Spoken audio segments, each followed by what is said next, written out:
নমস্কার, শুভ সন্ধ্যা। আমি রয়েছে সংযুক্তা। চোখ রাখবো এই মুহূর্তের সংবাদে। 29 জানুয়ারি থেকে শুরু হবে 35তম ত্রিপুরা শিল্প ও বাণিজ্য মেলা। মেলার প্রস্তুতি খতিয়ে দেখতে রবিবার হাঁপানি আন্তর্জাতিক মেলা প্রাঙ্গণ পরিদর্শন করলেন দপ্তরের মন্ত্রী শান্তনা চাকমা। হাঁপানি আন্তর্জাতিক মেলা প্রাঙ্গণে আগামী 29 জানুয়ারি থেকে শুরু হবে 35তম ত্রিপুরা শিল্প ও বাণিজ্য মেলা। 15 দিন ব্যাপী মেলা চলবে আগামী 12 ফেব্রুয়ারি পর্যন্ত। মেলার প্রস্তুতি খতিয়ে দেখতে রবিবার হাঁপানি আন্তর্জাতিক মেলা প্রাঙ্গণ পরিদর্শন করেন দপ্তরের মন্ত্রী শান্তনা চাকমা। 35তম শিল্প বাণিজ্য মেলাকে সফল করতে রাজ্য সরকার বদ্ধপরিকর বলে এদিন জানিয়েছেন মন্ত্রী শান্তনা চাকমা। মেলাকে সাকসেস করতে হবে যেভাবেই হোক, এবং আমরা চাইব সকলের সহযোগিতা। এবং এই মেলা আশা করি যে আমাদের বিগত বছরে যে যতটুকু হয়েছে তার তুলনায় আরো সুন্দর হবে, এবং আমাদের ত্রিপুরা রাজ্যের বাইরে থেকেও বিভিন্ন জায়গা থেকেও অনেকেই দেখার জন্য আসবে। এবং আমি আশাবাদী শুধু দেখার জন্য না, পাশাপাশি ক্রয় বিক্রয় অনেক হবে। এবং আমাদের ত্রিপুরার যে সংস্কৃতি, আমাদের যে এক ত্রিপুরা শ্রেষ্ঠ ত্রিপুরা করার লক্ষ্য, সেই লক্ষ্যেও আমরা মাননীয় মুখ্যমন্ত্রীজির নেতৃত্বে আশাবাদী আমরা আমাদের লক্ষ্যে আমাদের ইন্ডাস্ট্রির মাধ্যমেও আমরা এগিয়ে যেতে পারবো। তো আজকে তার জন্যই মেলাকে সাকসেস করার জন্য আজকে এখানে পরিদর্শন করা, পাশাপাশি আমরা 29 জানুয়ারি বিকেল 5টায় ত্রিপুরা শিল্প ও বাণিজ্য মেলার উদ্বোধন করবেন মুখ্যমন্ত্রী ডক্টর মানিক সাহা। এবছর শিল্প ও বাণিজ্য মেলায় 515টি স্টল থাকবে। এর মধ্যে স্থানীয় শিল্প উদ্যোগীদের 337টি স্টল এবং জাতীয় স্তরের উদ্যোগীদের থাকবে 114টি স্টল। তাছাড়াও গত বছরের মতো এবছরও উদ্ভাবনী অত্যাধুনিক প্রযুক্তির প্রদর্শনী, স্টার্ট আপ, ড্রোন প্রযুক্তি, বৈদ্যুতিক গাড়ি, স্বয়ংক্রিয় মেশিন ইত্যাদির মতো অত্যাধুনিক প্রযুক্তি প্রদর্শিত থাকবে। মেলাতে অংশগ্রহণ করবেন সরকারি দপ্তর, পিএসইউ, বেসরকারি সংস্থা, স্থানীয় উদ্যোক্তা ও ব্যবসায়িকগণ।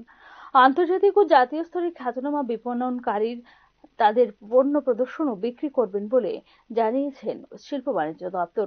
এছাড়াও শিল্প বাণিজ্য মেলা চলাকালীন আগামী 7 এবং 8 ফেব্রুয়ারি অনুষ্ঠিত হবে ডেস্টিনেশন ত্রিপুরা বিজনেস কনক্লেভ। এই কনক্লেভে অংশ নেবে রাজ্য বহিরাজ্যের 150 জনের বেশি সম্ভাব্য বিনিয়োগকারীরা। এই কনক্লেভে বিশেষভাবে আলোকপাত করা হবে পর্যটন, তথ্য প্রযুক্তি, শিল্প ও স্বাস্থ্য পরিষেবার মতো নির্দিষ্ট কয়েকটি বিষয়। ত্রিপুরাকে উত্তর পূর্ব ভারতের প্রধান বিনিয়োগের স্থান হিসেবে তুলে ধরার জন্যই এই কনক্লেভের আয়োজন বলে জানিয়েছে রাজ্য সরকার। উল্লেখ করা যেতে পারে 6,28 লক্ষ টাকার ব্যবসা হয়েছিল গত বছর, অর্থাৎ 34তম শিল্প বাণিজ্য মেলায়। Bureau report, news now. গোটা দেশের সঙ্গে রাজ্যেও যথাযথ মর্যাদায় 76তম প্রজাতন্ত্র দিবস পালিত হলেও এক্ষেত্রে কলঙ্কজনক অধ্যায় রচিত করেছে কয়েকটি স্কুল এবং সরকারি দপ্তর। প্রজাতন্ত্র দিবস পালনের জন্য সরকারি সার্কুলার জারি থাকা সত্ত্বেও এক্ষেত্রে প্রজাতন্ত্র দিবস পালন করা হয়নি কয়েকটি স্কুল এবং সরকারি দপ্তরে। সরকারি পরোয়ানার অমান্য করল সংশ্লিষ্ট স্কুল ও সরকারি দপ্তর। 76তম প্রজাতন্ত্র দিবসে পতাকা উত্তোলন করার সরকারি পরোয়ানা জারি করা হলেও সকাল থেকে এই প্রজাতন্ত্র দিবস পালনের জন্য কোনো পদক্ষেপ নেওয়া হয়নি বিশালগড় শ্রম পরিদর্শকের কার্যালয়ে। এমনকি এদিন দপ্তরও ছিল তালাবন্ধী। অন্যদিকে 76তম প্রজাতন্ত্র দিবসে পতাকা উত্তোলন করা হয়নি গন্ডাছড়ার ধলাছড়ি সিনিয়র বেসিক বিদ্যালয়ে। এমনকি অনুপস্থিত ছিলেন বিদ্যালয় কর্তৃপক্ষ। স্কুলের তালা খোলার প্রয়োজনও বোধ করেনি বিদ্যালয় কর্তৃপক্ষ। এদিন সকাল থেকে বিদ্যালয়ে এসে অনেকক্ষণ অপেক্ষা করে বাড়ি ফিরে যান পড়ুয়ারা। 76তম প্রজাতন্ত্র দিবস উপলক্ষে বর্ডার গার্ড বাংলাদেশকে মিষ্টি উপহার দিয়ে শুভেচ্ছা জানিয়েছে ভারতীয় সীমান্ত রক্ষী বাহিনী। আখাউড়া সুসংহত স্থলবন্দরের জিরো লাইনে বিজিবির সাথে মিষ্টি বিনিময় করে শুভেচ্ছা জ্ঞাপন করে বিএসএফ ত্রিপুরা ফ্রন্টিয়ার। রোববার বিকেলে সীমান্তের চেকপোস্টের শূন্য রেখায় হয় এই শুভেচ্ছা বিনিময়। বাংলা কোটা সংরক্ষণ বিরোধী আন্দোলনেই রক্তক্ষয়ী হয়ে ওঠে তখন ভারতে আশ্রয় নেন শেখ হাসিনা। তারপর থেকে বাংলাদেশের রাজনৈতিক পট পরিবর্তনের পর থেকে অশান্তি চলছে পদ্মাপারে। এই অবস্থায় সম্পর্ক পুনঃস্থাপন এবং বাংলাদেশের শান্তি ফিরে আসার প্রত্যাশা নিয়ে এই শুভেচ্ছা বিনিময় ভারতীয় সীমান্ত রক্ষী বাহিনীর।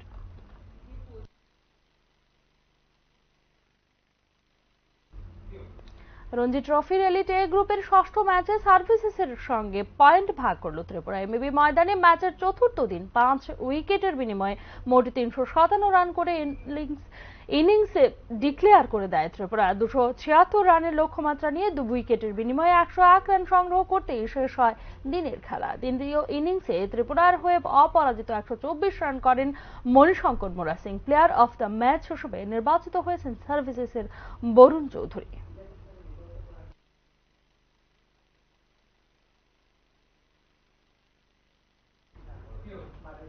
এখনকার মতো সংবাদ এখানে শেষ করছে। অন্যান্য আপডেটস পেতে চোখ রাখুন নিউজ নাও এর পর্দায়।